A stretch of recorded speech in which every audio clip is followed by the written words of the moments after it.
घेत आहे 2 चम्मच तूप.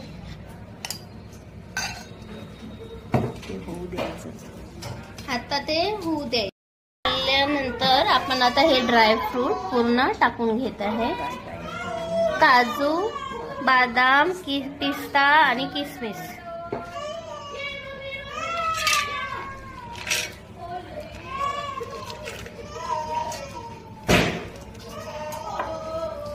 छान फिरून घ्यायचंय.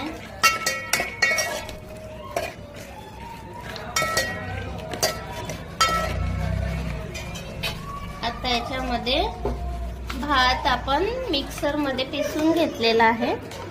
आता तो याच्यामध्ये टाकायचा. एकदम आसान तरीकेने खीर बनवतात.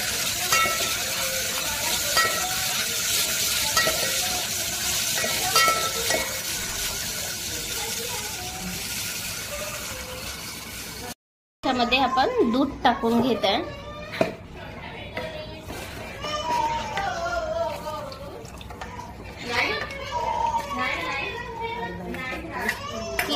रडत आहे. लिटर दूध टाकलेलं आहे. शेवळ्या आपण तुपामध्ये भाजून घेतलेले आहेत. तुपामध्ये उकळी आल्यानंतर शेवळ्या टाकून घ्यायचे ह्या खीर मध्ये. छान एकदम आसान पद्धतीने खीर बनवलेली. आपण खोबरा किस वगैरे हे मिक्स आहे. ड्रायफ्रूट आणि खोबरा किस हे पण टाकून घेत आहे.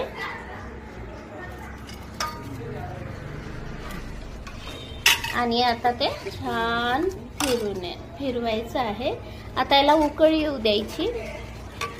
उकळी आल्यानंतर त्या शेवळ्या आपण टाकून घ्यायच्या आहेत जे आपण तुपामध्ये भाजलेले आहेत ह्या. आणि मग उकळी आल्याच्या नंतर हे टाकून घ्यायचे. किसमिस पण तेव्हाच टाकायची. पहिले किसमिस नाही टाकायची.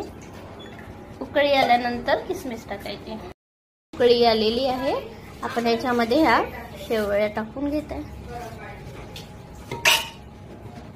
शेवळ्या टाकून घेतल्या आणि छान असं फिरवून घेत आहे. त्याच्यानंतर थोडासा भाजलेला रवा टाकत आहे.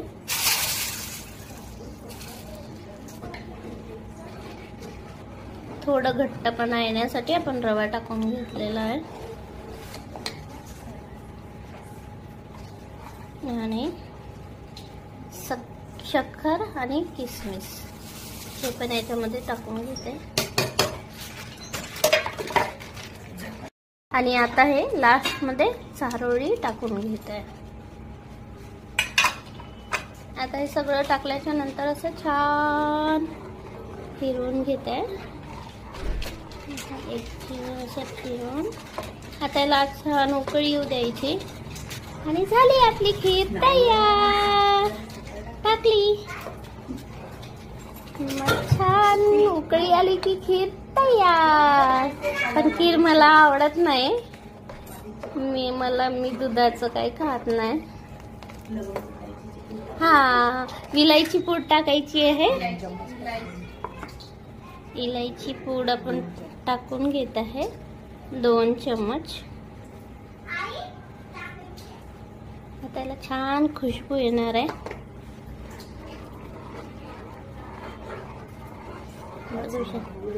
आता 5 मिनिट याला होऊ द्यायचं आहे. आणि झाली रेडी आपली खीर तयार. खाण्यासाठी तयार. आता खीर झालेली आहे. आता आपण केसर टाकून घेते 4-5. जास्त झालं. आता केसर छान टाकलेलं आहे. झाली आपली रेडी खीर. झाली रेडी. या खायला.